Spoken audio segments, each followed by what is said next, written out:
우리가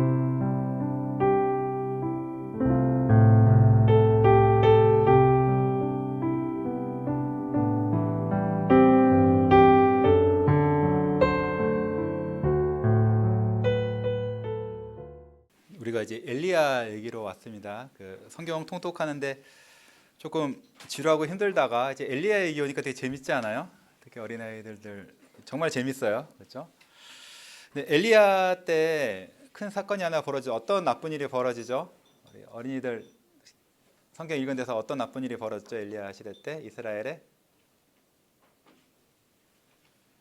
가뭄이 들죠, 그렇죠? 비가 오지 않아요. 3년 반 동안 비가 오지 않습니다. 요즘 시대에도 3년 반 동안 비가 안 오면은 난리가 날 텐데, 옛날에 뭐 과학 기술도 없고 모든 게 산업이 농경 이거 목축이던 시대 때 3년 반 동안 비가 안 온다는 것은 엄청나게 끔찍한 일이에요. 근데 왜 3년 반 동안 비가 안 왔죠? 왜 하나님께서 하나님 백성인 교회에 이스라엘에 왜 3년 반 동안 비를 안 내리셨을까요? 그 열왕기를 읽으면은 잘 알 수 없어요. 근데 여러분 그 이제 야고보서를 읽어보면요, 야고보서 5장 16절과 18절에서 엘리야의 기도에 대해서 이렇게 말합니다. 의인의 간구는 역사하는 힘이 크민이라. 엘리야는 우리와 성정이 같은 사람이로되 그가 비가 오지 않기를 간절히 기도한즉 3년 6개월 동안 땅에 비가 오지 아니하고 다시 기도하니 하늘이 비를 주고 땅이 열매를 맺었느니라. 하나님께서 이스라엘에 3년 반 동안 비를 안 내리신 이유는 다름 아니라 엘리야가 비가 오지 않게 해달라고 간절히 기도했기 때문이에요. 이상하지 않나요? 엘리야가 왜 비 안 오면 죽는 거 다 아는데 왜 비가 오지 않기를 간절히 기도했을까요? 그리고 하나님은 왜 그런 기도를 들으셨을까요? 들으실 뿐 아니라 야고보서 말씀에서 이 엘리야의 기도 얘기가 의인의 기도가 역사하는 힘이 크다. 의인이 말씀대로 간절히 기도하면 하나님께서 반드시 들어주신다. 엘리야가 특별해서 그런 게 아니다. 우리와 같은 그런 사람이다. 너희도 마찬가지로 엘리야처럼 그렇게 기도하면 하나님이 들어주신다는, 우리 보고 기도를 잘 하라는 그 격려의 말씀으로 이 엘리야의 예를 듭니다. 여러분 이게 이해가 되세요? 이해가 되세요? 만약 목사가 여러분이 우리 교회 성도들이 3년 반 동안 직업이 없고 사업이 적자고 그렇게 되게 해달라고 간절히 기도했다. 그럼 여러분은 그런 목사를 의로운 목사라고 인정하시겠습니까? 참 이상한 상황이에요. 엘리야가 왜 이렇게 기도할 수밖에 없었는가, 왜 하나님이 이 기도를 기뻐하셨는가를 알려면 답은 성경에서 찾아야죠. 열왕기 상 18장 21절에 엘리야가 사람들에게 도전을 하죠. 지금 이 상황이 그 유명한 갈멜살 사건이에요. 한 명의 여호와 선지자인 엘리야와 1000명 가까이 되는 그 바알이나 그 이스라엘 선지자들이 누가 참 신인가를 놓고 싸우는데, 그때 엘리야가 이스라엘 사람들을 다 데려다 놓고 이렇게 말합니다. 이스라엘 사람들에게 너희가 어느 때까지 둘 사이에서 머문머문하려느냐. 여호와가 만일 하나님이면 그를 따르고 바알이 만일 하나님이면 그를 따를지니라. 이렇게 도전을 했는데 이스라엘 사람들 백성이 어떻게 말하죠? 백성이 한마디도 답을 하지 못한대요. 여러분 여호와가 하나님이세요? 바알이 하나님이에요? 주하나, 여호와가 하나님이셔 아니면 바알이 하나님이야? 아 몰라. 오케이, 너무 미안해. 참 그렇다.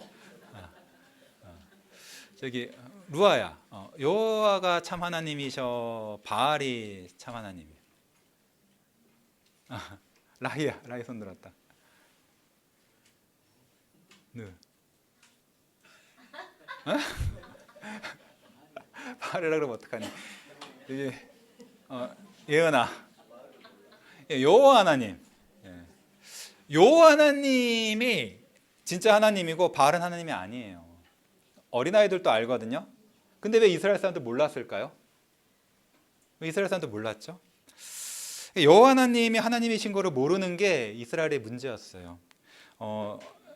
엘리야가 그 왕상 36절부터 또 보면은 기도를 하는데, 기도할 때 이렇게 기도합니다. 하나님이여, 하나님 여호와여, 주께서 이스라엘 중에서 하나님이신 것과 내가 주의 종인 것과 내가 주의 말씀대로 이 모든 일을 행하는 것을 오늘 알게 하옵소서. 그러니까 이스라엘이 세 가지를 몰랐습니다. 뭘 몰랐죠? 이 36절 말씀에 따르면 먼저 여호와께서 이스라엘 중에 하나님이신 걸 몰랐어요. 근데 그것만 모른 게 아니에요. 또 뭘 몰랐냐면 엘리야가 하나님의 종인 줄도 몰랐습니다. 그리고 엘리야가 하는 일, 그러니까 비가 오지 않게 해달라고 하는 거, 이런 것들 있잖아요. 아하방한테 대적하는 거, 이 모든 게 하나님의 뜻을 따라 하나님 말씀하신 대로 행하는 건지를 몰랐다는 말씀이에요. 그러니까 여호와가 이스라엘 백성인데 여호와가 하는지도 모르고 엘리야가 참 선지자인지도 몰랐던 거예요. 거짓 선지자 많았거든요. 그리고 엘리야가 하는 그 일들이 하나님의 말씀대로 하는 건지 몰랐어요. 오늘날로 따지면은 어느 목사가 하나님이 보내신 진짜 목사인지 몰랐고, 그리고 어느 진짜 목사가 그들에게 와서 사역을 하는데 그게 하나님의 말씀대로 하는 줄 몰랐단 말은 그 목사가 하는 걸 안 좋아했다는 거죠. 그 목사가 하는 일에 대해, 사역에 대해서 저 사람은 하나님의 뜻대로 하는 것이 아니다, 이렇게 생각했다는 거예요. 이스라엘에 이런 심각한 문제가 있었기 때문에 비가 안 오는 그런 극약 처방이 내려질 수밖에 없었던 거예요. 그럼 왜 이스라엘은 이렇게 아무것도 모르는 그런 상태가 되었을까요? 왜 바알을 섬기고 하나님을 버린 그런 상태가 되어서 3년 동안 가뭄이 되는 그런 일을 당해야 되는 상태에 이르게 되었을까요?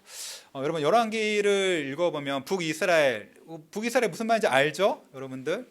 그러니까 원래 솔로몬 때까지 이스라엘이 하나였는데, 12지파 하나였는데 그 솔로몬 아들 때 나라가 두 개로 쪼개지잖아요. 그래서 남쪽에 두 지파만 예루살렘 근처에 그 솔로몬 다윗의 왕국으로 남고, 나머지 10지파가 다윗을 버리고 하나님이 정하신 그 왕을 버리고 독립해서 나가요. 10지파가. 그걸 북이스라엘이라 그러잖아요.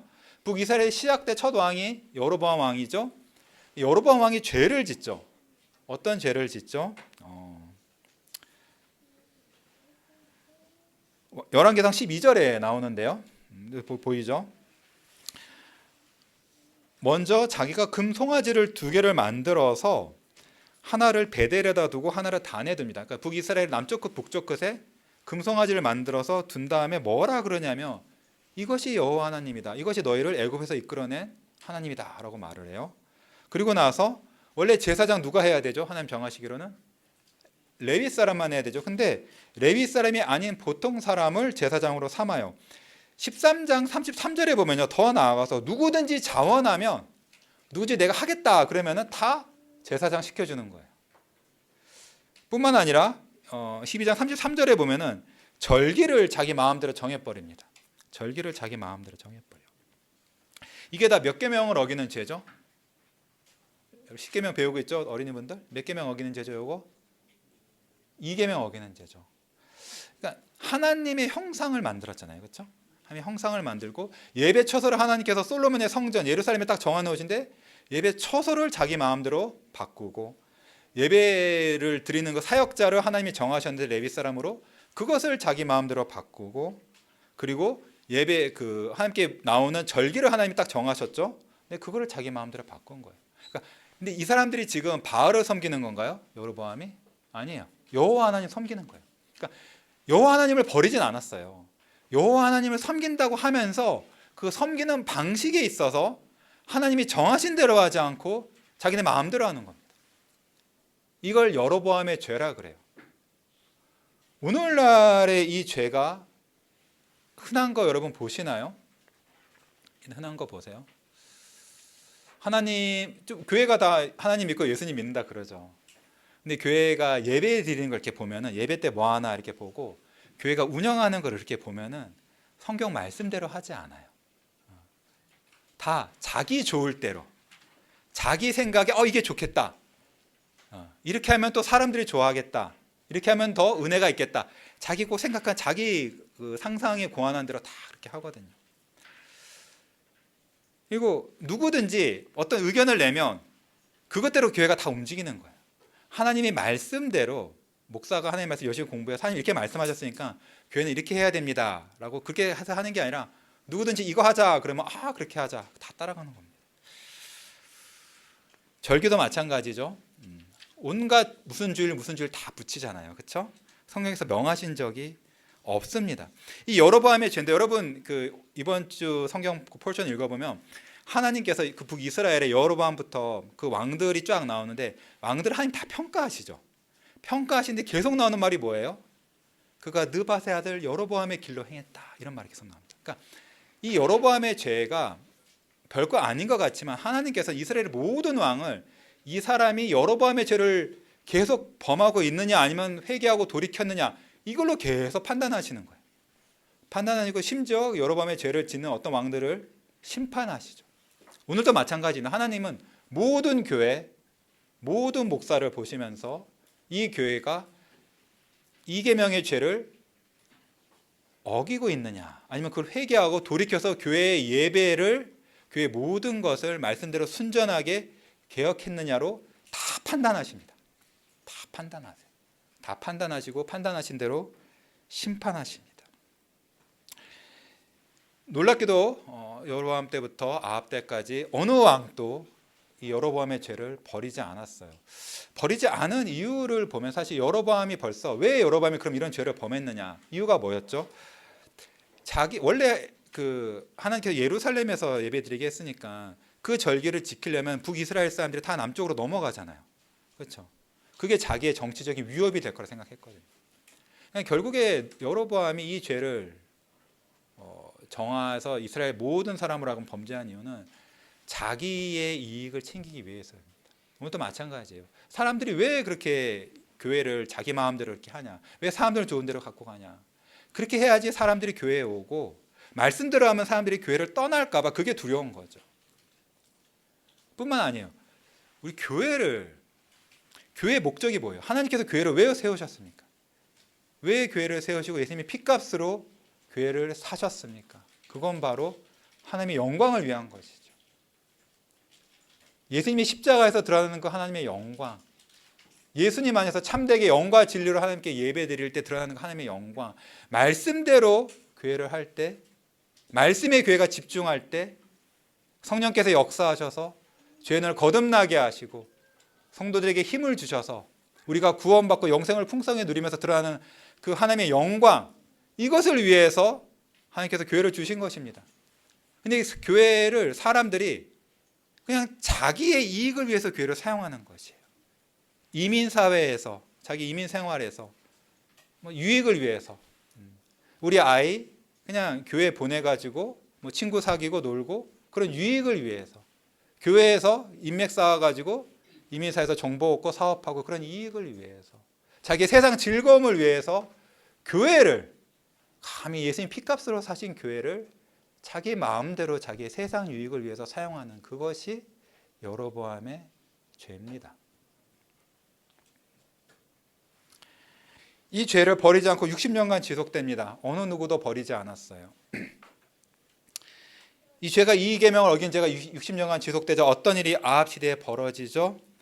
아합에 대해서 뭐라 말했냐 그랬냐면 성경에서 왕상 30절에서 이렇게 말합니다. 오므리 아들 아합이 그의 이전의 모든 사람보다 여호와 보시기에 악을 더욱 행하여 느밧의 아들 여로보암의 죄를 따라 행하는 것을 오히려 가볍게 여기고 죄가 지속되니까 회개 안 하니까 그 죄를 이제 가볍게 여깁니다. 가볍게 여겨요. 가볍게 여기니까 어떻게 더 큰 죄로 나가죠? 시돈 사람의 왕 옙발의 딸 이세벨을 아내로 삼고 가서 바알을 섬겨 예배하고 이제 무슨 죄를 짓죠? 몇 번째 계명을 어기죠? 1계명을 어깁니다. 하나님을 예배하는 것을 내 마음대로 교회 운영을 내 마음대로 하다 보면 그 죄가 쌓이면 이제 대놓고 하나님 말고 다른 것을 섬깁니다. 다른 것을 섬겨요. 여러분 한 죄가 오래되면 더 악한 죄로 나아갑니다. 2계명을 범하는 거를 회개하지 않고 끌어갔더니 1계명을 범하는 죄로 가요. 근데 여러분 사실 그거 아세요?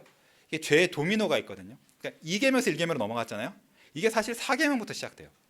4계명을 어기면은 3계명의 죄로 넘어가고 3계명의 죄를 어기면 2계명의 죄로 넘어가고 그럼 1계명이 넘어가요. 무슨 말이냐면 하나님께서 주일을 하나님을 예배하라고 딱 따로 분리하셨잖아요. 일주일에 6일 동안 열심히 일하고 놀고 너 할 일 다 해라. 근데 주일만큼은 이건 하나님이 따로 떼서 거룩하게 하신 날이니까 하나님만을 위해서 써라. 근데 사실 하나님을 위한 게 아니에요. 너 자신을 위한 거죠. 너의 구원을 위해서 예배하고 말씀 공부하고 서로 성도들과 말씀의 교제를 나누고 기도하고 전도하고 이걸 해서 주일을 딱 분리시키는. 그래서 너의 세상적인 유익이나 즐거움 구하지 말라. 요 하나님이 정하신 나를 구별하는 그 죄를 가벼이 여기다 보면 하나님에 대한 모든 것, 3계명이 하나님의 이름인데 하나님에 대한 모든 것이에요. 하나님에 대한 모든 것을 가볍게 여기고 나의 유익을 위해 사용한 죄로 넘어갑니다. 그러니까 하나님 성경 말씀 예배 태도 안 좋은 거 가볍게 여기는 거, 성경 가볍게 여기는 거, 성경을 귀하게 여기지 않는 거, 또는 하나님 말씀 3계명에 포함된 게 뭐죠? 대의문답 같은 거 보면은 말씀을 잘못 해석하는 거, 잘못 해석하는 거. 성경 말씀은 뜻은 딱 하나로 정해져 있습니다. 누구든지 글을 쓸 때는 저자의 의도는 딱 하나예요. 근데 성경 말씀을 하나님이 뜻하신 대로 해석하지 않고 자기 마음대로 해석하는 거예요. 자기 마음대로. 성경 읽다가 나한테 든 생각 그거 전부 다 성령의 감동이고 성경의 뜻이라고 내 마음대로 생각하고 성경 공부를 하는데 하나님의 참된 말씀의 뜻이 무엇인지에 관심을 기울이지 않고 내가 이렇게 생각한 거, 내가 느끼는 거, 이거를 나누는 걸 성경 공부라고 하고 있는 그런 3계명의 죄로 넘어가죠. 하나님 말씀 갖고 성경에 나와 있는 그 내용을 갖고 뭐 오락이나 개그나 패러디 같은 거 하는 거 그런 죄로 넘어갑니다. 그런 거를 회개하지 않고 계속 하다 보면 아예 예배 자체를 주일날 거룩한 예배 자체를 내 마음대로 하는 죄로 넘어가고 그러다 보면 결국에는 하나님이 아니라 우상을 섬기는데 그 우상이 사실 뭐냐면 나 자신이죠. 하나님을 섬긴다고 하지만 하나님을 위해서 이 일을 한다고 하지만 사실은 다 자기를 위해서 하는 거예요. 자기를 위해서 하는 거예요. 결국 자기. 사실 바알 우상 종교가 그거예요. 바알이라는 게 바알이 실제합니까? 존재하지 않아요. 바알이나 모든 우상은 사실 자기 자신의 투영이에요. 바알이 농사나 비가 오게 하고 그런 신이잖아요. 그러니까 내가 세상에서 잘 먹고 잘 사는 거, 내가 명예롭게 되는 거, 내가 즐거운 거, 내가 평안한 것 이거를 섬기는데 그것을 바알에게 투영하는 겁니다. 세상 모든 삶이나 철학이나 종교가 다 그거죠. 이스라엘은 결국에는 여호와 하나님을 섬기는 게 아니라 자기 자신을 섬기는 거예요. 이게 어디서 확실히 드러나냐 하면 아합의 통치에서 드러납니다. 여러분, 왜 이스라엘이 이해가 안 가잖아요. 애도 여호와가 하나님이신 걸 아는데 왜 이스라엘은 여호와 하나님이신 걸 모르고 왜 엘리야가 정해라 했을 때 왜 못 정하고 주저주저 하나요? 왜냐하면 아합 시대가 굉장히 먹고 살기 좋은 시대였기 때문이에요. 아합의 왕 아버지가 오므리인데 오므리 때부터 여러분 북이스라엘이 굉장히 강한 나라가 됩니다. 성경을 자세히 읽어보면요, 아합 시대에 굉장히 세상적으로 잘 됐던 걸 알 수 있는데 일단 아합이 외교를 엄청 잘했습니다. 아합이 아버지도 외교를 잘했어요. 어떻게 외교를 잘했죠? 갈라지고 나서 남북이 남유다랑 북이스라엘 계속 맨날 싸웠잖아요. 맨날 싸웠거든요. 근데 남유다 왕하고 화친을 딱 맺어요. 사돈관계까지 맺어버리죠. 사돈관계 맺어버려요. 그리고 북쪽으로 시돈, 페니키아가 있는데 거기랑 또 싸우는데 페니키아랑 또 그 화친을 맺어버립니다. 그래서 그 결과가 어떻게 된 거예요? 아합이 와이프가 북 그 시돈 왕의 공주잖아요. 뿐만 아니라 그 시돈은 해상 무역이 굉장히 강한 세력이에요. 그러니까 바다 그 무역이나 그 모든 걸 잡고 있는데 거기 세력하고 외교를 맺었으니까 무역이 잘 되잖아요. 무역 잘 되는 거 굉장한 거거든요. 그러니까 외교를 엄청 잘하고 그 정치를 잘해가지고 전쟁이 없고 경제가 잘 돌아갑니다. 경제가 잘 돌아가요. 건축 사업도 엄청 잘하는 얘기가 나오죠. 성읍을 많이 건축했어요. 많이 건축했어요. 네. 집을 엄청 많이 짓고 좋은 거예요. 건축을 아주 잘했습니다. 온갖 도시를 재건하고 자기 궁전은 사마리아에 상으로 지을 정도로 잘한 거죠. 성벽도 증축을 했습니다. 아합 때 군대가 굉장히 강했어요. 굉장히 강했습니다. 뭐 전쟁할 때, 파병할 때 엄청난 양의 군인과 마병을 막 보내고 막 그럽니다. 아합이 전쟁이 진 적이 없어요. 마지막에 한 번 딱 집니다. 그러니까 이스라엘 사람들이 보기에는 아합이 가져다 준 이 부귀와 평화가 너무 좋은 거예요. 너무 좋은 거예요. 그에 비해서 엘리야가 뭘 갖다 줬습니까? 이스라엘에 가뭄을 가져다 줬죠. 하나님 말씀대로 해야 된다면서 가뭄을 가져다 준 거예요. 그러니까 이스라엘이 보기에 아합이 가져다 준 그것이 좋습니까? 아합이 데리고 온 그 바알 종교가 좋아요? 엘리야가 주장하는 여호와 종교가 좋습니까? 그러니까 이걸 선택을 못 하는 거예요. 여러분, 교회가 여러분의 신앙은 어떤 신앙입니까? 여러분,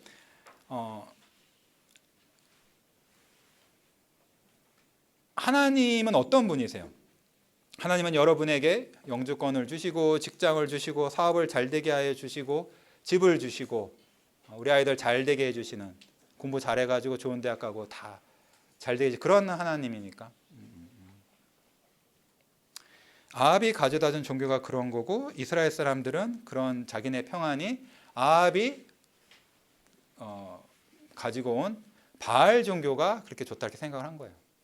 만약 여러분이 바라는 것이, 아무리 여러분이 교회에서 하나님의 이름으로 고백을 하고 그걸 하나님이 주신 거라고 인정을 한다 하더라도, 여러분이 하나님께 원하는 것이 이 땅의 것뿐이라면 그것은 여호와 하나님의 종교가 아니라 바알 종교입니다. 바알 종교. 엘리야는 그것이 답답했던 거예요. 이스라엘은 여로보암의 죄를 넘어 이제 아합의 죄까지 저지르는, 영적으로 그렇게 곤도박질을 치고 있는데 오히려 육신적으로 잘 되니까 이스라엘 사람들은 거기에 잠들어 있는 거예요. 이걸 보는 엘리야의 마음이 너무도 답답했던 거예요. 근데 사실 여러분, 엘리야의 비 얘기 바로 앞에 뭐가 나오냐면은 그 히엘이라는 사람이 여리고성을 재건하거든요. 그러니까 아합의 건축 사업을 막 하다가 어디까지 손을 댔냐면 무너진 여리고까지 세웠는데, 그때 어떤 일이 벌어지죠? 여호수아 때 그거 무너진 거 다시 지으면은 저주받아 자식들 다 죽는다고 하셨잖아요. 그것대로 정말 자식들이 죽었거든요. 그 짓는 사람 히엘이, 아들이 그 재건 시작할 때부터 해가지고 끝날 때까지 아들들 처음부터까지 다 죽습니다. 그런 하나님의 언약의 저주가 일어나는 것을 보고도 이스라엘 사람들이 두려워하지 않았어요. 하나님이 죄를 징계하시는데 그거를 보고 두려워해야 되거든요. 하나님께 돌이켜야 되는데 그거를 돌이키지 않습니다. 하나님께서 여러분이 불순종할 때, 하나님을 섬기지 않고 세상을 섬기다 하나님 여러분 사랑하시기 때문에 반드시 여러분의 삶을 건드리세요.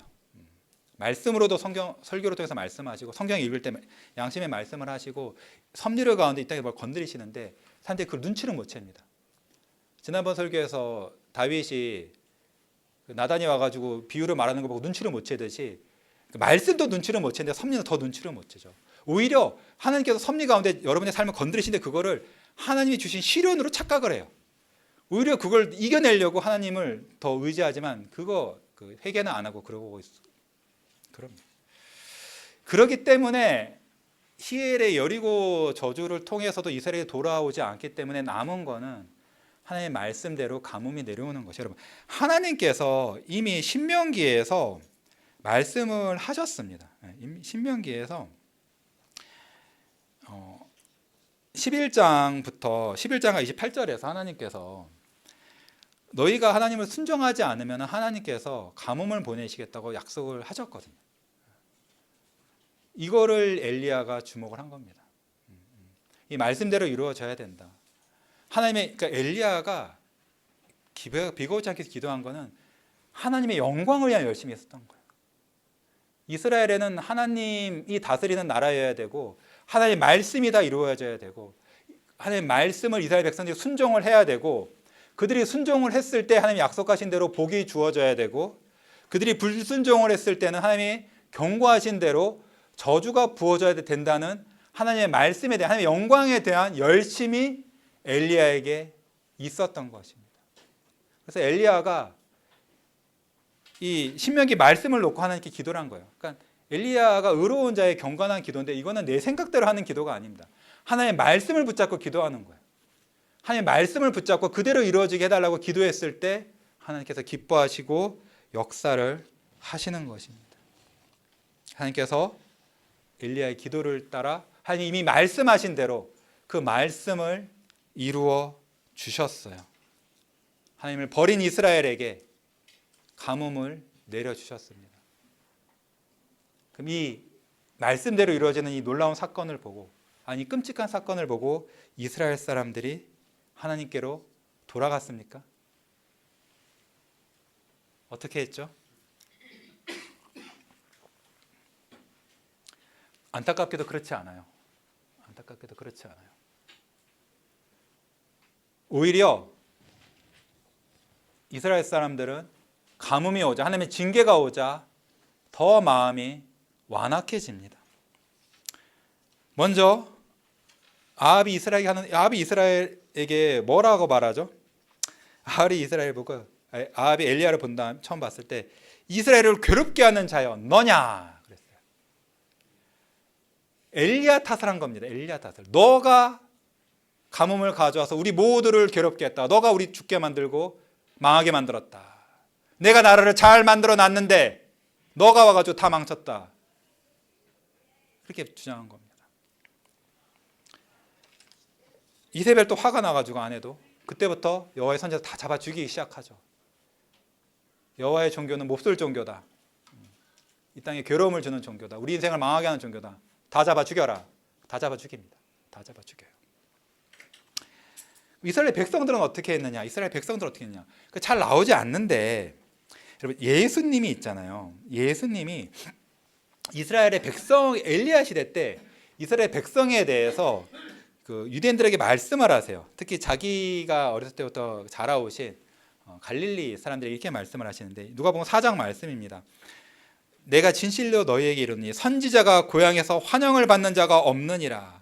내가 참으로 너희에게 이르노니 엘리야 시대에 하늘이 3년 6개월간 닫히어 온 땅에 큰 흉년이 들었을 때 엘리야에 많은 과부가 있었으되 엘리야가 그중 한 사람에게도 보내심을 받지 않고 오직 히돈 땅에 있는 사렙다 한 과부에게 뿐이었으며. 하나님께서 예수님께서 말씀하시기로 엘리야 시대 때 이스라엘 사람 어느 누구도 엘리야를 환영하지 않았다 이렇게 말씀하십니다. 아무도 엘리야를 좋아하지 않았어요. 그래서 우리 엘리야 얘기 보면 사실 되게 신기한 게 어린아이도 다 알지만 까마귀가 엘리야를 먹이잖아요, 그렇죠?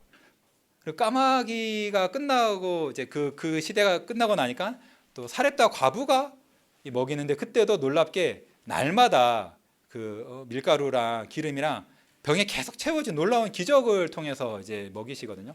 근데 우리가 이걸 보면 그때 와, 하나님이 정말 놀라운 방식으로 하나님의 백성을 먹이시는구나 이제 요거가 보이잖아요. 근데 좀 잘 보세요. 잘 보면은 좀 이상해요. 왜냐? 아니 하나님께서 이스라엘 백성을 하나님의 종들을 먹이시는 게 이때가 처음이 아니죠. 가장 크고 유명한 게 뭐죠? 만나를 먹이셨죠. 근데 만나랑 이거랑 많이 달라요. 그러니까 하나님이 왜 만나 같은 걸 쓰셔서 또는 예수님이 오병이어 기적 같은 걸 통해서 엘리야를 먹이시지 않았는가에 좀 주목할 필요가 있어요. 엘리야가 까마귀가 먹이는데 까마귀가 엘리야를 위해서 농사해가지고 또는 엘리야를 위해서 까마귀가 사냥해가지고 고기를 먹였나요? 아니죠.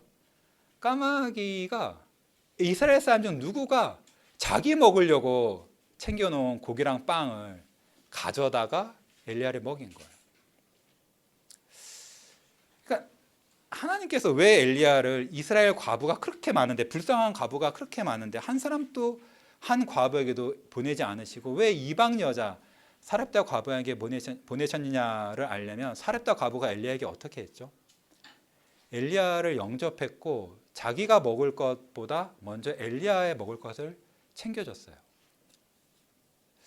그러니까 하나님이 엘리야를 이스라엘 중 어느 누구에게도 보내시지 않은 것은 어느 누구도 엘리야에게 먹을 것을 줄 사람이 없었기 때문이죠. 다들 옛날부터 자기 잘 먹고 잘 사는 거에만 관심이 있었기 때문에 가뭄이 왔을 때는 더더욱 자기 잘 먹고 잘 사는 것에 더욱 집중하는 거예요. 하나님이 여러분이 하나님을 섬기지 않고 세상을 사랑할 때 잘 되던 인생에 어려움이 오는데 사람이 그때 회개해야 되는데 회개하지 않고 오히려 더 자기 인생의 어려움을 자기 힘으로 극복하려고 오히려 하나님을 버립니다. 오히려 교회 예배 참석이나 다른 성경 공부나 기도회 참석이 약해지고 오히려 더 세상에 몰두하죠. 몰두합니다. 이것이 죄의 무서움이에요. 여러분, 이것이 문제예요. 그러니까 엘리야의 가뭄으로 통해서 드러난 것은 이스라엘 사람들이 정말로 하나님 말씀을 귀히 여기지 않았다. 이게 드러난 겁니다. 하나님 말씀을 귀히 여기지 않았다. 말씀을 귀히 여기지 않은 것을 어떻게 알 수 있느냐? 말씀을 전하는 사역자를 귀히 여기지 않았다. 이겁니다. 여러분, 하나님께서 여러분 레위기나 출애굽기나 신명기 읽어볼 때 계속 말씀하신 것이 레위인들을 기억하라 이렇게 했어요. 레위인들을 기억하라. 레위인들을 기억해서 11조를 레위인들이 사역할 수 있도록 쓰라고 그 주란 말씀을 굉장히 많이 반복하십니다. 근데 이게 구약의 율법이라서 끝난 게 아니거든요. 여러분 신약 성경에도 보면 하나님께서 말씀 사역자를 어떻게 대해야 되는지 여러 말씀을 하셨어요. 하나님의 말씀을 너희 위해서 너희 가운데 수고하고 말씀으로 너희를 다스리고 말씀으로 너희를 권하는 사람들 너희가 알아보라. 그리고 그들의 역사, 그들의 사역, 그러니까 그 사람이 인격적으로 훌륭한 사람이라서가 아니라 그들이 하는 일이 너에게 말씀을 전하고 말씀으로 권면하는 일이기 때문에 사랑 안에서 가장 귀하게 여기라라고 명하셨습니다. 디모데전서에서도 잘 다스리는 장로, 여기서 장로는 목사 포함이에요. 배나 존경할 자로 알라 그랬어요. 특히 말씀과 가르침에 수고하는 이들, 성경 잘 가르치려고 열심히 성경 공부하고 애써서 여러분에게 설교하고 하는 그런 사람들을 더욱더 존경해라 말씀하셨습니다. 마태복음에서 예수님께서 제자들을 보내실 때 아무것도 갖고 가지 말아야 했거든요. 너네가 그 사역자들 보고 너네 먹을 거 챙기지 말아라. 가면은 말씀을 받는 사람들이 너네에게 먹을 것을 주게 만들어라. 이렇게 만들어졌어요. 고린도전서에서 바울이 이렇게 말합니다. 우리가 너에게 신령한 것을 뿌렸은즉 너의 육적인 것을 거두기로 과하다 하겠느냐. 이와 같이 주께서도 복음 전하는 자들이 복음으로 말미암아 살리라 명하셨느니라. 그러니까 이 고린도 교회 아시겠지만 깽판이 났잖아요. 그러니까 여러모로 난리가 났거든요. 온갖 죄에 다 빠졌거든요. 고린도 교회가. 그들이 온갖 이루 말할 수 없는 성도로서 이루 말할 수 없는 죄를 막 범하는 그런 교회가 됐는데 그 중에 하나가 뭐냐면 말씀 사역자들이 뭔가 사례비를 받는 것은 과하다 이렇게 여긴 거예요. 그걸 갖고 말씀 전하는 사람 너에게 신령한 것들을 뿌렸는데 너희 영혼을 구원할 하나님의 말씀을 뿌렸는데 육적인 거 사례비 같은 거 받는 거를 그걸 왜 과하다 그러느냐. 주님이 명하시기로 복음을 전하는 사람은 복음을 전하는 그 일로 말미암아 생기가 돼야 된다고 명하셨다 그랬어요. 사례비는 단지 그냥 불쌍해서 고마워서 주는 게 아니라 주님의 명령이거든요. 갈라디아서도 가르침을 받는 자는 말씀을 가르치는 자만 모든 좋은 것을 함께해라. 성도들에게 너희 갖고 있는 모든 좋은 것을 너희에게 하나님 말씀을 가르치는 자에게 함께하라 명하셨어요. 이 말씀을 이스라엘 백성들은 한 명도 지키지 않았습니다. 오히려 사렙다 과부가 이 말씀을 지켰어요. 그래서 하나님께서 놀라운 기적을 행하셔서 사렙다 과부가 남들은 다 이제 굶어 죽는 그 와중에도 먹을 것이 끊이지 않게 하셨고 그 이후에 그 아들이 죽었는데도 그 아들을 살려주셨죠. 그러니까 열왕기를 읽어보면 말씀 사역자를 잘 접대한 사람들이 기적을 입어가지고 아들들이 살아나는 일들, 수넴 여인도 그 일을 겪었죠, 그렇죠? 그런 일들이 되게 많습니다. 그 일이 굉장히 많이 반복돼요. 근데 그렇지 않았어요. 말씀을 귀하게 여기지 않는 그 죄 때문에 이스라엘은 사실 놀라운 무서운 재앙이 입는데, 그러니까 3년 반 동안 물이 안 오는 재앙보다 더 무서운 게 말씀 사역자가 없는 재앙이에요. 그러니까 이스라엘의 진짜 문제는 3년 반 동안 비가 안 온 게 아니라 3년 반 동안 엘리야가 이스라엘에서 숨어버렸다는 거죠.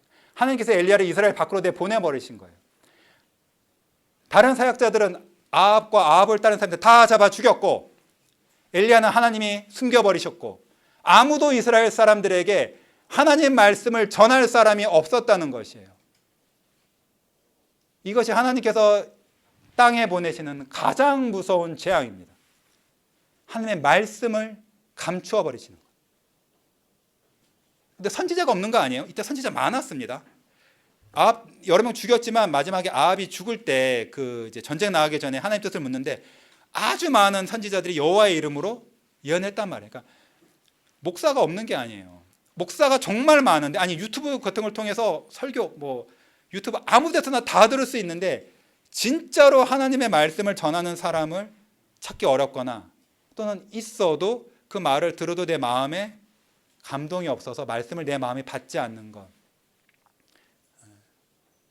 은혜의 비가, 말씀의 비가 내 영혼에 뿌려져도 내 영혼이 너무나 완고하고 딱딱해서 말씀이 내 마음속에 들어가지 않는 것. 그 가뭄, 이것이 하나님께서 이 땅에서 사람들에게 보내시는 가장 무서운 재앙입니다.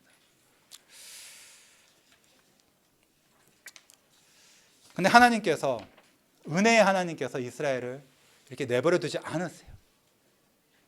엘리야에게 말씀하셔서 하나님께서 비를 보내시겠다고 말씀하십니다. 그 말씀을 듣고 엘리야가 드디어 아합 왕에게 모습을 나타내죠. 그리고 나서 이스라엘 사람들 다 불러 모아서 도전을 시킵니다. 자, 하나님께서 이제 복을 주실 거예요. 은혜 비를 내려 주실 것입니다. 근데 그냥은 안 주시죠, 그렇죠? 이스라엘이 하나님을 몰랐고 하나님의 사역자가 누군지 몰랐기 때문에, 말씀이 귀한지 몰랐기 때문에 그걸 반드시 알게 하시려고 놀라운 기적을 보내십니다. 뭐였죠? 하늘에서 불을 내리셔서 재물을 태우시는데, 그 재물이 어떤 재물이었어요?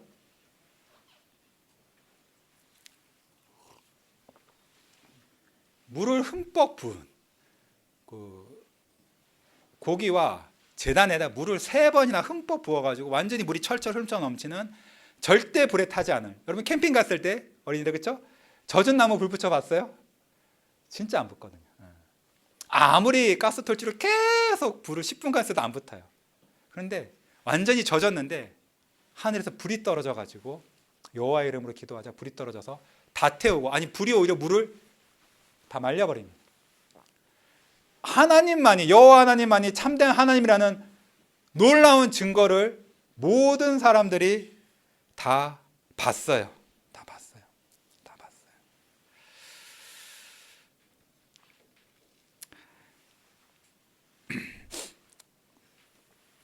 근데 이 놀라운 기적 전에 엘리야가 이렇게 도전을 하잖아요. 뭐라고 도전을 하냐면 이스라엘 사람 보고 정하라 그러죠, 그렇죠? 정하라 그럽니다. 근데 이 사람들이 정하지를 못하죠. 그러니까 이스라엘 사람들이 그랬을 거예요. 그러니까 자기네가 엘리야를 그렇게 막 섬기고, 아니면은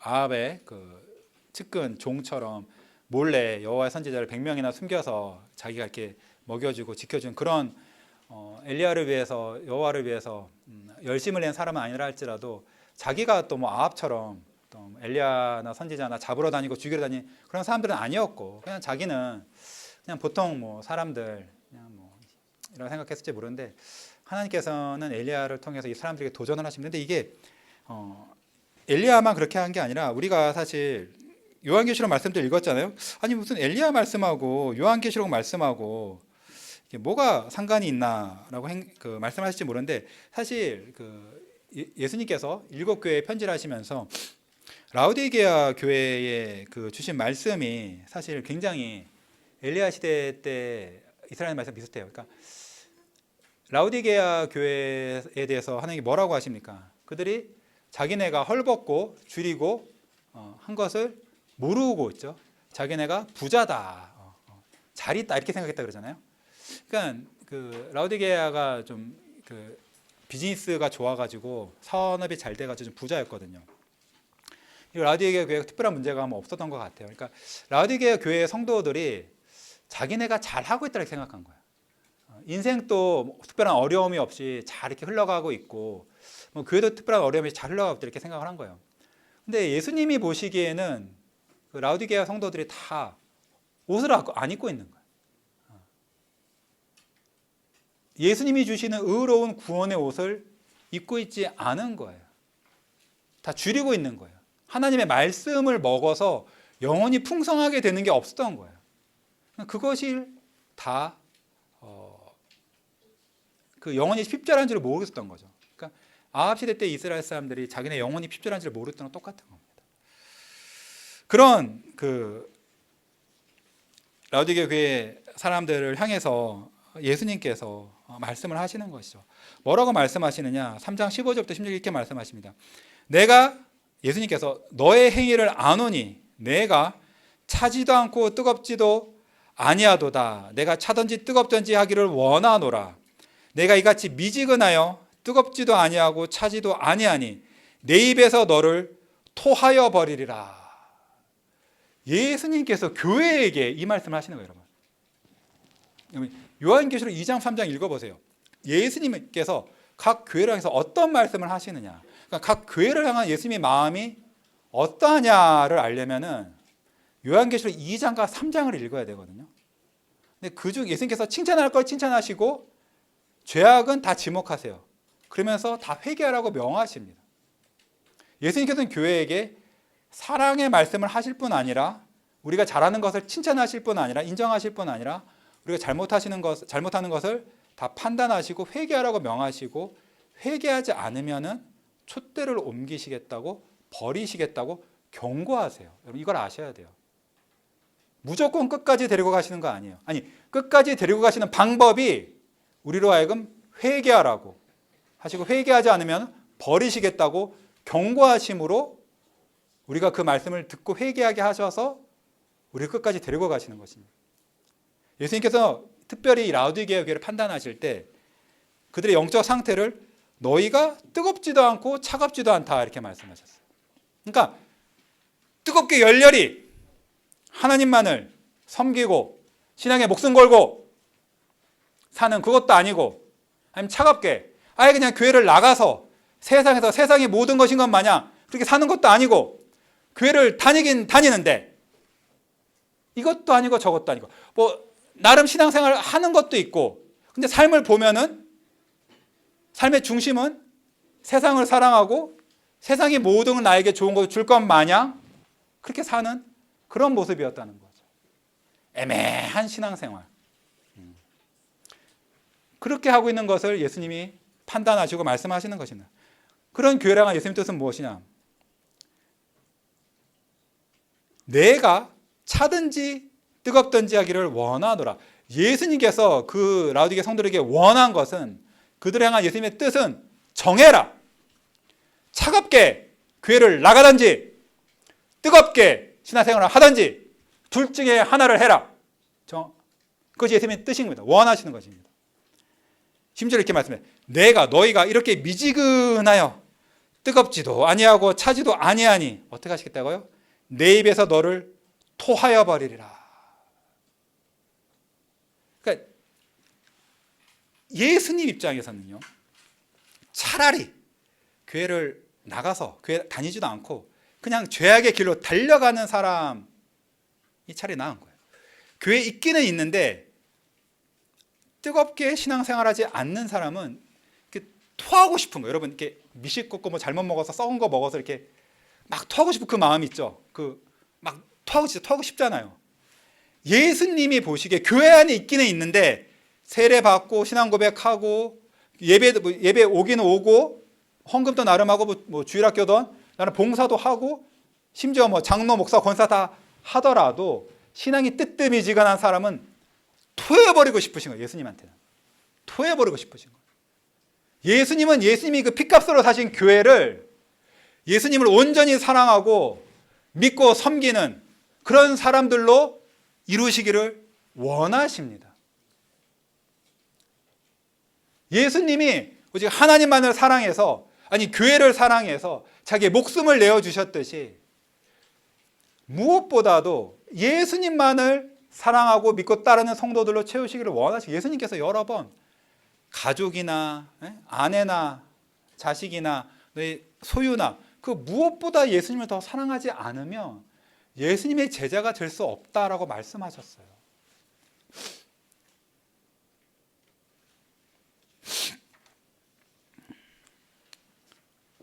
이것이 여러분 향한 예수님의 뜻입니다. 이 설교를 준비하면서 가장 두려운 것은 이렇게 설교해도 여러분이 변하지 않을까 봐, 그것이 가장 두려운 거예요. 이렇게 설교해도, 예수님 말씀을 전해도 여러분이 원래 좋아하던 그것 그대로 따라가고, 그걸 세상에서만 그렇게 할 바에 그걸 자꾸 교회 안에 갖고 와가지고 다른 사람들까지 다 그 죄를 범하게 만들고, 자기의 세상 사랑 남들한테 다 말해가지고 남들도 세상 사랑하게 만들고, 교회 안에서 그거를 멈추지 않을까 봐 가장 두려운 것입니다. 엘리야도 사실 그래요. 엘리야도 뒤보면 낙담하죠. 왜 낙담해요? 갈멜사 사건이 벌어졌는데 이스라엘 사람들이 돌아오지 않았거든요. 그 놀라운, 하나님이 여호와 하나님이 참 하나님이라는 그 놀라운 사건을 보고도 이세벨은 어떻게 했어요? 오히려 더 화가 나가지고 엘리야를 죽이려고 그러죠. 그러니까 사람이 그런 거예요. 교회를 자기 마음대로 하고 싶은 거예요. 내가 원하는 그 교회를 만들고 싶은 거예요. 근데 엘리야 같은 사람이 와가지고 하나님이 원하시는 교회를 바꾸려고 그러면은 그거를 미워합니다. 죽이려고 그래요. 내가 원하는 것을 교회에서 얻고 싶은데 어느 목사님이 그걸 딱 끊어, 신령하게 교회를 바꿔, 그럼 미워하는 거예요. 미워하는. 그러면 이제 장로들이 힘이 있으면 그런 목사 쫓아내죠. 그런 경우 많이 봤습니다. 여러분 들어보셨을 거예요. 이스라엘 사람들 여기 그 말씀에 보면은 사실 하늘에 불이 떨어지자 이스라엘한테 벌벌벌 떨면서 여호와 하나님이라고 더 엎드렸어요. 그리고 바알 선지자 다 잡아 죽였습니다. 거의 1000명 가까운 사람들 죽였어요. 엘리야가 죽였다 그러는데 엘리야가 어떻게 1000명을 다 끌고 가서 죽입니까? 이스라엘 사람들이 도운 거죠. 다 했어요. 근데 그래놓고 여러분 그 뒤에 이야기 읽어보면은 이스라엘 사람들이 그 변화된 심령이 보이질 않아요. 똑같이 계속 간 거예요. 이게 진짜 무서운 겁니다. 설교가 됐건 주일 설교가 됐건 수련회가 됐건 이렇게 뭐가 이렇게 확 있어가지고 이렇게 사람이 변하는 것 같은데 잠깐 그 뜨거운 거 끝나면 다시 돌아가거든요. 근데 이거가 굉장히 나쁜 겁니다. 이거 나쁜 거예요. 여러분의 삶에서 여러분 하루하루 일상에서 개인 경건에서 가정 경건에서 주일 예배에서 바뀌는 게 있어야 돼요. 한 번의 이벤트로는 안 됩니다. 수련회 때 뭐 큰 은혜가 있을 것 같지만 그렇잖아요. 사실 하나님께서 성경 어디에서 수련회 하라고 돼 있어요? 주일 예배 명하셨지. 주일 예배를 제대로 이렇게 하나님 말씀대로 집중해서 드리면 그걸로 하나님 복 주시거든요. 그걸로 하나님 먹이신다고요. 그것을 여러분이 변화가 되는 거라고. 참 하나님을 알고 참 하나님을 믿고 사랑하는 신앙으로 변하는 것입니다. 여러분, 이 참 어두운 얘기예요. 참 어두운 얘기인데 여러분, 감사하게도 이 요한계시록 말씀에는 참으로 복된 소식이 있습니다. 예수님께서 라우디게아 교회에게 그렇게 너무 무서운 말씀이 아니 너무 차가운 말씀이잖아요. 내가 널 토해버리겠다. 그런 말씀을 하셨지만 그 말씀을 하신 예수님 마음이 정말 그들이 미워서 하신 말씀입니까? 그렇습니까? 엘리야가 이스라엘 사람들 너무 미워가지고 그렇게 한 거예요? 아니죠. 아니에요, 여러분. 예수님께서 뭐라고 하십니까? 예수님이 그들을 사랑하기 때문에 하시는 것이에요. 마지막으로 계시록 3장 18절부터 22절 말씀을 읽겠습니다. 내가 너를 권하노니, 제발 부탁하노니, 하나님의 권세로 명하노니, 내게서, 예수님에게서 불로 연단한 금을 사서 부요하게 하고 흰 옷을 사서 입어 벌거벗은 수치를 보이지 않게 하고 안약을 사서 눈에 발라 보게 하라. 물은 내가 사랑하는 자를 책망하여 징계하노니 그러므로 내가 열심을 내라. 회개하라. 볼지어다 내가 문 밖에 서서 너를 두드리노니 누구든지 내 음성을 듣고 문을 열면 내가 그에게로 들어가 그와 더불어 먹고 그는 나와 더불어 먹으리라. 이기는 그에게는 내가 내 보좌와 함께 앉게 하여 주기를 내가 이기고 아버지 보좌에 함께 앉은 것과 같이 하리라. 예수님께서 이 모든 말씀을 하시는 것은 그 교회를 사랑하셔서 하시는 말씀입니다. 하나님께서 3년 반의 기근을 보내신 것은 이스라엘을 사랑하셔서 보내신 것이죠. 그들을 책망해서 그들이 돌아오게 하시려고 그걸 주신 것입니다. 그러니까 낙담하시면 안 돼요. 그러니까 이게 우리 하나님께서 우리의 죄를 깨닫게 하실 때 그게 되게 견디기 힘들거든요. 여러분 저기 금요일 날 성경 공부 제가 책 읽게 하는 온라인 책 그거 읽기 힘들잖아요. 되게 읽기 싫죠. 그게 나의 죄를 다 드러내고 나의 신앙의 참모습을 다 드러내거든요. 그런 책이. 근데 그게 듣기 싫단 말이에요. 근데 이게 이스라엘 사람들이 가뭄이 듣기 싫은 거와 똑같은데 여러분 율법을 주신 목적은 우리를 예수님께로 인도하기 위함이에요. 그러니까 율법 우리의 참된 영혼의 상태를 드러내는 것은 우리로 하여금 깨어나서 예수님께로 가게 하려고 우리가 듣기 싫은 그 말씀들을 하시는 것입니다. 예수님께서 오라고 부르세요. 예수님 어떻게 권하시? 예수님께로 와서 너희가 지금 너네 자신은 너의 교회가 잘 되고 있다, 너의 인생이 잘 되었다 생각하지만 너네 사실은 핍절한 상태이니 그것을 깨닫고 나한테로 와라. 왜? 예수님에게는 우리의 모든 것을 채워주실 충만함이 있습니다. 예수님 무엇이 있습니까? 예수님의 일단 불로 연단한 금이 있어요. 예수님에게는 불로 연단한 금이 있습니다. 가장 순결하고 아름답고 가치 있는 그것이 예수님에게 있어요. 그것을 사서 우리를 부유하게 하라. 여기서 사란 말은 돈 내란 말이 아니에요. 이사야서 같은 말씀 같은 데 보면은 값없이 와서 사라 그러셨고 똑같은 말씀인데, 그러니까 사란 말은 빌리는 게 아니니까 빌리면 여러분 다시 돌려줘야 되죠, 그렇죠? 사면은 내 거예요. 아무도 못 뺏어. 그러니까 예수님에게 있는 그 귀한 것을 너네가 너의 것으로 가져라. 아무도 빼앗지 못하게 영원히 너의 것으로 가져라. 금, 영적인 금, 신령한 금, 이 땅에 보아 가져오셔도 언제가 다 떠납니다, 여러분. 열심히 돈 벌어 모아도 다 없어져요. 근데 여러분 예수님에게 있는 그 영적인 보화를 값없이 달라고 그냥 부탁만 하면, 아니 예수님이 주시는데 손을 내밀고 주시는 거를 받기만 하면, 그냥 감사함으로 받기만 하면 그게 영원히 여러분의 것이 돼서 여러분의 영혼을 부요하게 아름답게 꾸밉니다. 여러분을 참으로 영적으로 부유한 사람으로 만듭니다. 또한 예수님에게는 옷이 있어요. 흰 옷이 있습니다. 여러분에게는 의로움이 없죠. 죄밖에 없습니다. 하나님 여러분의 죄를 다 벌거벗은 듯이 보세요. 근데 예수님에게는 의로운 옷이 있기 때문에, 십자가의 죽으심으로 이루신 그 의로움이 있기 때문에 그 여러분이 그냥 예수님께서 받아서 입기만 하면 하나님은 여러분의 죄를 보지 않으시고 여러분 예수님처럼 의로운 자로 보시고 의로운 자로 대해 주시고 의로운 자에게 약속하신 모든 복을 주시며 뿐만 아니라 점점 여러분을 예수처럼 의로운 자로 만들어 주십니다. 그리고 예수님께서 안약을 사서 눈에 바르셨어요.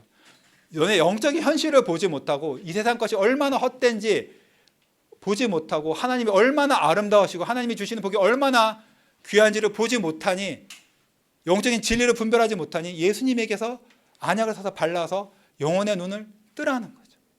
성경을 이해하고 귀히 여기고 그렇게 하라는 것입니다. 여러분, 이 말씀만으로 충분할 때 예수님이 뭐라고 그러시냐면, 볼지어다 20절에서 내가 문 밖에 서서 두드리노니, 저와 여러분 각 사람의 마음문 바로 앞에서 예수님이 서셔서 여러분을 한 사람 한 사람 직접 마음의 문을 두드리십니다. 여러분 한 사람 한 사람 이름을 부르시듯 여러분에게 직접 이 복음을 제안하시는 거예요. 여러분 할 것은 뭐가 있죠? 예수님 음성을 듣고 예수님께 뭘 드려야 돼요? 내가 뭘 이루어내야 돼요?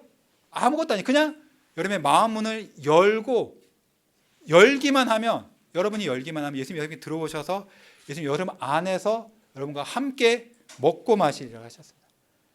예수님 여러분과 함께하여 주신다는 것입니다. 여러분 이렇게 하셔야 돼요. 하셔야 됩니다. 예수님이 뭐라고 하셨냐면, 이기는 자에게는 예수님의 보좌에 앉게 해주신대요. 여러분 이기셔야 돼요. 교회 안에 있다고 이 말씀을 들었다고 다 천국 가는 것 결코 아닙니다. 여러분 이기셔야 돼요. 여러분의 세상 사랑 이기셔야 돼요. 그리고 영적인 게으름, 신령한 것에 열심을 내지 않는 그 영적인 게으름, 그 죽음, 예수님의 능력으로 이기셔야 됩니다. 그 뜨뜻미지근함 이기셔야 돼요. 예수님의 능력으로, 예수님 여러분 안에 함께 하셔서 예수님의 능력으로 그것을 이기시면 여러분은 예수님과 함께 영원히 천국, 아니 그냥 천국에는 어디죠? 예수님의 보좌에, 영광스러운 보좌에 예수님께서 함께 앉게 해주시겠다고 약속하셨습니다. 이 약속을 감사함으로 받고 마음 문을 여시고 예수님을 영접하십시오. 예수님 여러분 안에서 역사하셔서 놀라운 일을 행하도록 예수님을 더욱 믿고 의지하십시오. 그럼 여러분은 이 땅에서 벌써 승리하는 자가 될 것이고 하늘의 모든 복을 벌써 받아 누리시는 자가 될 것이고 영원토록 예수님과 함께 영광 가운데 천국을 다스리실 것입니다. 이 복이 여러분 모두에게 임하기를 축원합니다. 기도하겠습니다.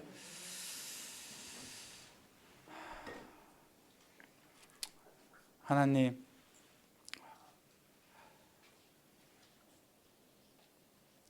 저에게 말씀하여 주심을 감사하나이다. 저희가 주의 말씀하신 대로 저희 모든 죄를 회개하고 주님께서 내려주시는 그 하늘의 복을 간절히 구하나이다. 주여, 멸망받아 마땅할 저희에게 예수님께서 오셔서 예수님에게는 그 풍성한 복을 주시겠다고 약속하니 이 얼마나 감사한지요. 주여, 주님이 없이는 저희가 아무것도 할 수 없음을 고백하나이다. 하지만 주께서 저희 마음에 들어오셔서 저희 마음의 왕이 되셔서 저를 하여금 모든 죄를 이기고 모든 연약함을 이기고 주와 함께 승리하게 하옵소서. 그래서 나의 삶이, 나의 가정이, 이 교회가 참으로 주님께서 참 하나님이시오 구주인 것이 드러나는 그런 곳이 되게 하여 주시옵소서. 주의 영광을 위하여, 주의 이름의 영광을 위하여 이 모든 일을 행하여 주시옵소서. 감사합니다. 예수님 이름으로 기도하나이다. 아멘.